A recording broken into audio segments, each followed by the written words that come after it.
So I recently just beat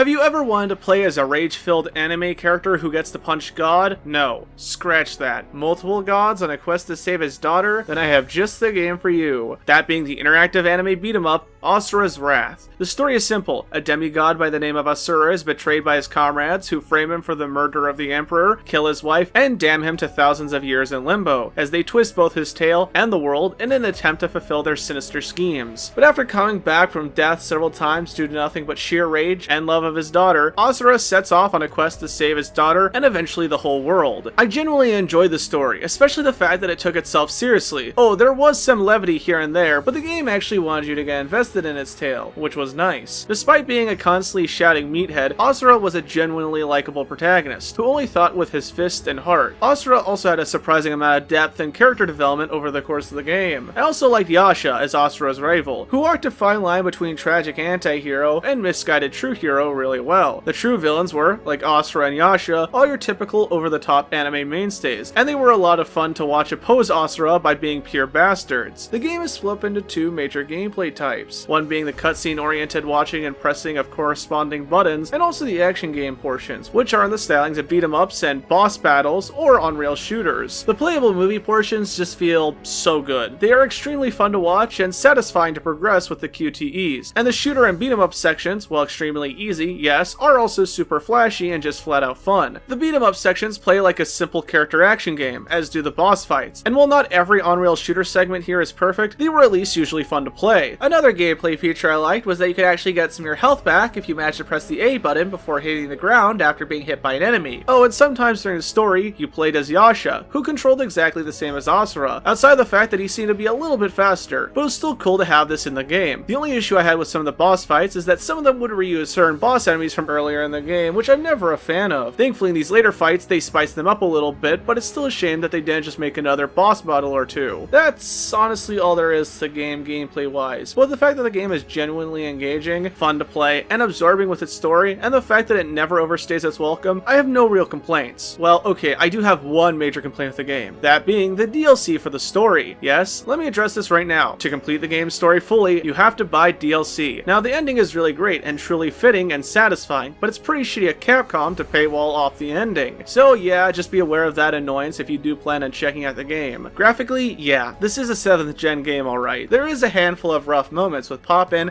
and occasional slowdown in large-scale battles, but outside of that, the art style was really cool, and I absolutely adored all the after-chapter story interlude artwork done by a mass variety of very talented artists. I liked just how unique the world, characters, and everything looked. There was also plenty of color, a lot of the camera work for the fights was fun, and just, you know, you could tell that they really wanted to make this feel as close to a 2D anime as they could, and they certainly pulled it off in my opinion. Sound-wise, I really liked the OST, even if it was a bit limited with how many songs I actually heard throughout my playthrough. The music wasn't what I thought I would be hearing, but it was a pleasant surprise. It, like a lot of the rest of the game now that I think about it, reminded me of Godhand, which I'm not going to complain about in the slightest. Voice acting was anime cheese to the max, at least the English dub was. It was corny over the top, but perfectly fitting. Not to excuse bad voice acting, of course, but I actually liked how 90s OVA all the cast sounded. And with all that said, I love this game. Like, it's generally just a whole heaping of fun, and I never once stopped smiling, even when feeling emotional over the true ending. It's just an over-the-top love letter to anime and its fans, and it's wrapped up in a short, sweet, and sincere package of action and adventure. And if you're able to give the game a play, I recommend you reserve a Friday evening and give it a go. As always, thank you all so much for watching. If you want to help support the channel, please consider sharing the video with a friend, or checking out my Patreon linked in the description below. I want to give a big thank you to not only the show's patrons, but also my good friend Orion Knight for making the wonderful Punished neat rig that you'll see in the thumbnails and in the videos like right now. All their social media accounts will be linked in the description. If you have any comments, questions, or recommendations, leave them in the comments as I read and reply to everything. Until next time, this is Thierry Williamson signing off until the next video. See you guys!